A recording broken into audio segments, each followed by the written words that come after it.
പൊരുളും സാഹിയും അറിയുന്നവനെ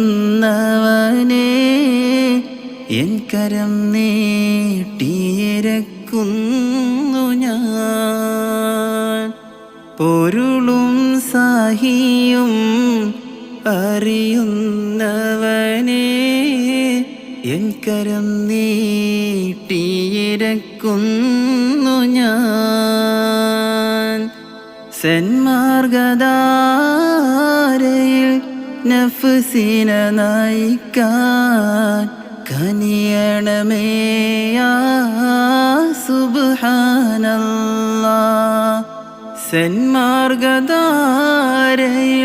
നഫ്സിനെ നയിക്കാൻ കനിയണമേ യാ സുബ്ഹാനല്ലാഹ്.